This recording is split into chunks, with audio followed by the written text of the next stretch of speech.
प्रश्न संख्या 1 हम लोग पढ़ेंगे। डैश बीमा कंपनियों द्वारा इस्तेमाल किए जाने वाला एक औपचारिक कानूनी दस्तावेज है जो उत्पाद के बारे में जानकारी प्रदान करता है। उत्पाद का अर्थ हो जाएगा प्रोडक्ट। तो अब हम लोग विकल्प पढ़ेंगे।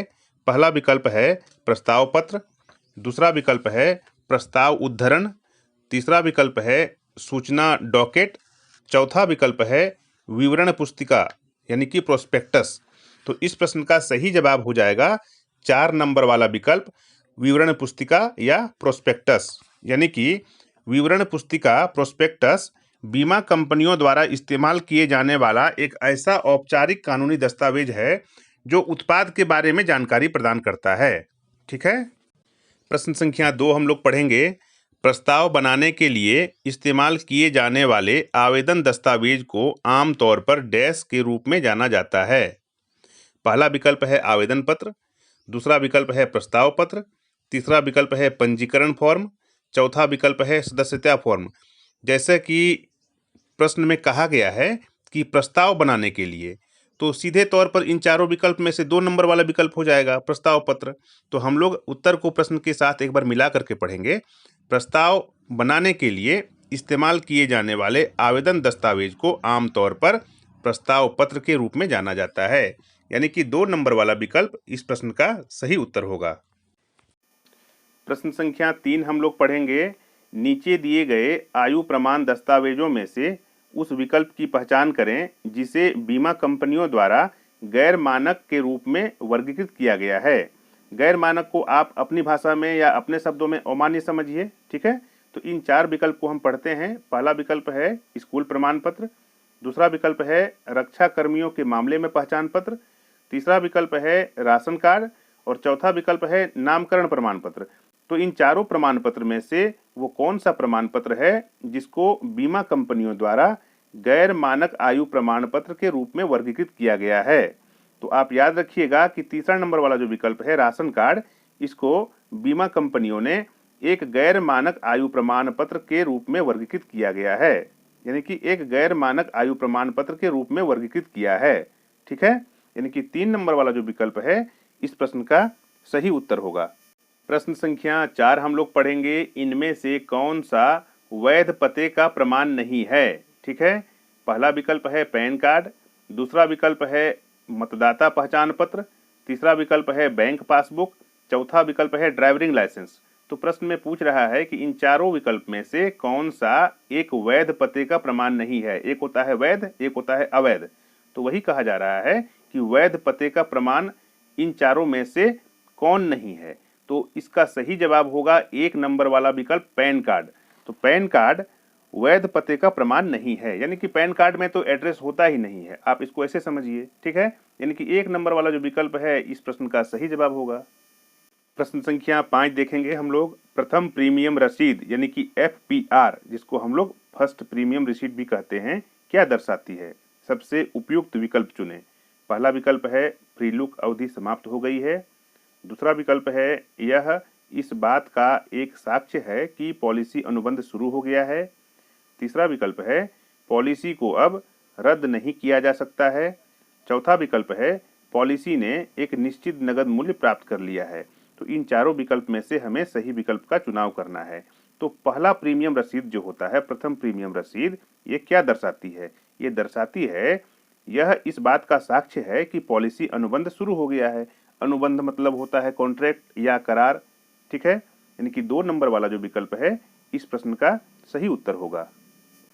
प्रश्न संख्या 6 हम लोग पढ़ेंगे। निम्नलिखित दस्तावेजों में से कौन सा विकल्प बीमा कंपनी और बीमा धारक के बीच हुई अनुबंध का साक्ष्य है। बीमा कंपनी जो हम लोगों का बीमा करती है और बीमा धारक जिसकी पॉलिसी हो रही है। ठीक है। तो इन चारों विकल्प में से पहले हम विकल्प पढ़ते हैं। पहला विकल्प है प्रस्ताव पत्र, दूसरा विकल्प है पॉलिसी दस्तावेज, तीसरा विकल्प है विवरण पुस्तिका प्रोस्पेक्टस, चौथा विकल्प है दावा पत्र। तो इन चारों विकल्प में से हमें सही विकल्प का चुनाव करना है। प्रश्न में पूछ रहा है कि बीमा कंपनी और बीमा धारक, ठीक है, इन दोनों के बीच जो करार होता है, जो अनुबंध होता है, उसका प्रमाण क्या है। तो उसका प्रमाण है पॉलिसी दस्तावेज। ठीक है। यानी कि 2 नंबर वाला जो विकल्प है इस प्रश्न का सही उत्तर होगा। यानी पॉलिसी दस्तावेज बीमा कंपनी और बीमा धारक के बीच संपन्न अनुबंध का एक साक्ष्य है यानी प्रमाण है।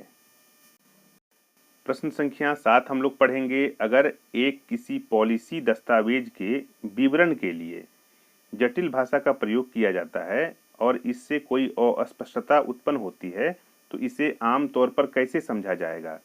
प्रश्न में कह रहा है कि किसी पॉलिसी दस्तावेज के विवरण में अगर जटिल भाषा का प्रयोग किया जाता है जो मान लेते हैं कि बीमाधारक को भी नहीं समझ में आवे, जिससे कोई अस्पष्टता उत्पन्न होती है तो इसे आमतौर पर कैसे समझा जाएगा। आप इसको इस प्रकार से समझिए। पहला विकल्प है बीमा धारक के पक्ष में, दूसरा विकल्प है बीमा कंपनी के पक्ष में, तीसरा विकल्प है पॉलिसी को अमान्य घोषित कर दिया जाएगा और बीमा कंपनी को ब्याज के साथ बीमा धारक को प्रीमियम वापस करने के लिए कहा जाएगा। चौथा विकल्प है पॉलिसी को अमान्य घोषित कर दिया जाएगा और बीमा कंपनी को किसी भी ब्याज के बिना पॉलिसी धारक को प्रीमियम वापस करने के लिए कहा जाएगा। तो इस प्रश्न का सही जवाब होगा 1 नंबर वाला विकल्प, बीमा धारक के पक्ष में। अगर जटिल भाषा का प्रयोग किया जाता है जो बीमा धारक को भी नहीं समझ में आवे और इससे अस्पष्टता उत्पन्न होती है तो इसको बीमा धारक के पक्ष में समझा जाएगा, यानी कि बीमा धारक के फेवर में समझा जाएगा। तो इन चारों विकल्प में से 1 नंबर वाला जो विकल्प है बीमा धारक के पक्ष में, यही इस प्रश्न का सही जवाब होगा। यानी कि अगर किसी पॉलिसी दस्तावेज के विवरण के लिए जटिल भाषा का प्रयोग किया जाता है और इससे कोई अस्पष्टता उत्पन्न होती है तो इसे आमतौर पर बीमा धारक के पक्ष में समझा जाएगा, यानी कि बीमा धारक के फेवर में ये आएगा। ठीक है, आप इसको इस प्रकार से समझिए। तो 1 नंबर वाला जो विकल्प है इस प्रश्न का सही उत्तर होगा। प्रश्न संख्या 8 हम लोग पढ़ेंगे। उस विकल्प का चयन करें जो पॉलिसी दस्तावेज का सबसे अच्छा वर्णन करता है। पहला विकल्प है यह बीमा अनुबंध का साक्ष्य है, दूसरा विकल्प है यह कंपनी से बीमा पॉलिसी खरीदने में बीमा धारक व्यक्ति द्वारा व्यक्त की गई रुचि का साक्ष्य है, तीसरा विकल्प है यह बैंक, ब्रोकर और अन्य संस्था जैसे चैनल भागीदार के साथ व्यवहार करते समय बीमा कंपनी द्वारा पालन की जाने वाली नीति प्रक्रियाओं का साक्ष्य है, चौथा विकल्प है यह प्रथम प्रीमियम के भुगतान पर बीमा कंपनी द्वारा जारी की गई एक पावती पर्ची है। तो इन चारों विकल्प में से हमें सही उत्तर का चुनाव करना है। तो हम लोग प्रश्न को एक बार फिर से समझने का प्रयास करेंगे कि प्रश्न में कह रहा है कि उस विकल्प का चयन करें जो पॉलिसी दस्तावेज का सबसे अच्छा वर्णन करता है, यानी कि पॉलिसी दस्तावेज क्या चीज है। तो इसका सही उत्तर होगा 1 नंबर वाला विकल्प, यह बीमा अनुबंध का साक्ष्य है। यानी कि जो बीमा अनुबंध होता है, बीमा कॉन्ट्रैक्ट होता है बीमा धारक और बीमा कंपनी के बीच, ये उसी चीज का प्रमाण है, यानी कि साक्ष्य है। तो 1 नंबर वाला जो विकल्प है यह बीमा अनुबंध का साक्ष्य है, पॉलिसी दस्तावेज, यही इसका सही उत्तर होगा। ठीक है। प्रश्न संख्या 9 हम लोग पढ़ेंगे। नीचे दिया गया कौन सा कथन सही है। पहला कथन है प्रस्ताव पत्र की स्वीकृति इस बात का प्रमाण है कि पॉलिसी अनुबंध शुरू हो गया है, दूसरा विकल्प है प्रीमियम की स्वीकृति इस बात का प्रमाण है कि पॉलिसी शुरू हो गई है, तीसरा विकल्प है प्रथम प्रीमियम रसीद इस बात का प्रमाण है कि पॉलिसी अनुबंध शुरू हो गया है, चौथा विकल्प है प्रीमियम उद्धरण इस बात का प्रमाण है कि पॉलिसी अनुबंध शुरू हो गया है। तो इन चारों विकल्प में से कौन सा विकल्प सही है, हमें उसका चुनाव करना है। तो तीसरा नंबर वाला जो विकल्प है प्रथम प्रीमियम रसीद इस बात का प्रमाण है कि पॉलिसी अनुबंध शुरू हो गई है। अनुबंध का अर्थ होता है कॉन्ट्रैक्ट या करार। ठीक है, यानी कि प्रथम प्रीमियम रसीद इस बात का प्रमाण होता है कि पॉलिसी का कॉन्ट्रैक्ट या पॉलिसी का अनुबंध शुरू हो गया है कंपनी के साथ, यानी कि बीमा धारक और बीमा कंपनी के बीच जो अनुबंध शुरू होता है उसका प्रमाण होता है प्रथम प्रीमियम रसीद। ठीक है, यानी कि 3 नंबर वाला जो विकल्प है इस प्रश्न का सही उत्तर होगा। प्रश्न संख्या 10 हम लोग पढ़ेंगे। प्रथम प्रीमियम की प्राप्ति बाद बीमा कंपनी आगे प्राप्त होने वाले प्रीमियम के लिए डैश जारी करेगी। प्रश्न में कह रहा है कि पहला प्रीमियम प्राप्त होने के बाद अगला जो प्रीमियम प्राप्त होता है उसके लिए बीमा कंपनी डैश जारी करेगी। हमें खाली स्थान में जो सही विकल्प है उसको डालना है।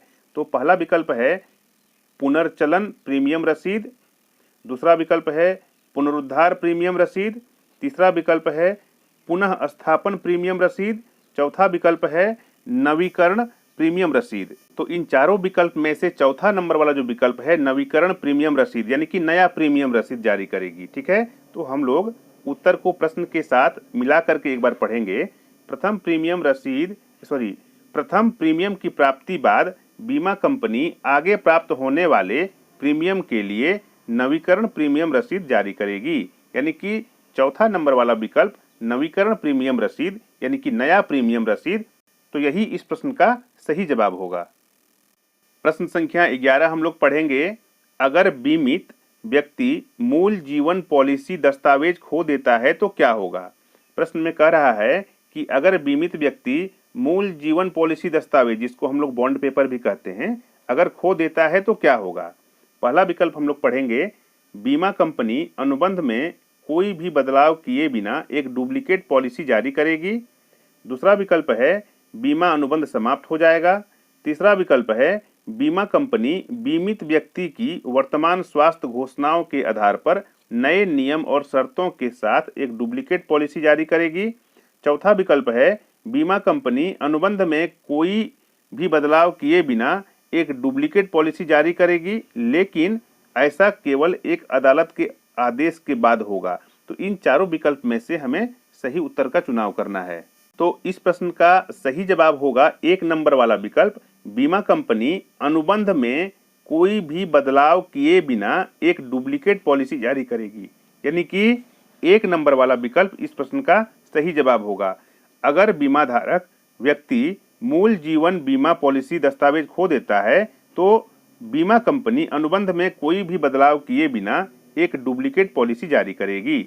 यही इस प्रश्न का सही उत्तर होगा, यानी कि 1 नंबर वाला विकल्प। प्रश्न संख्या 12 हम लोग पढ़ेंगे। इनमें से कौन एक मानक बीमा पॉलिसी दस्तावेज का पहला भाग बनता है। इन चारों विकल्प में से हमें इस प्रश्न का सही उत्तर चुनना है। पहला विकल्प है पॉलिसी अनुसूची, दूसरा विकल्प है मानक प्रावधान, तीसरा विकल्प है पॉलिसी के विशिष्ट प्रावधान, चौथा विकल्प है दावा प्रक्रिया।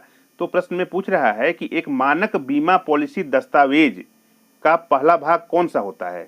ठीक है, तो याद रखिएगा इस चीज को आप कि पॉलिसी अनुसूची मानक बीमा पॉलिसी दस्तावेज का पहला भाग बनता है। ठीक है, यानी कि 1 नंबर वाला विकल्प इस प्रश्न का सही उत्तर होगा।